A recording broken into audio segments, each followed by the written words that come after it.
সাগরে তরঙ্গ পরে অথয় ধীর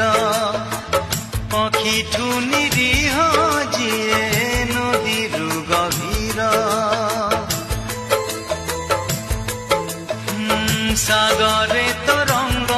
পরে অথয় ধীর পক্ষীঠু নিরীহ যিয়ে নদীর গভীর সে দুই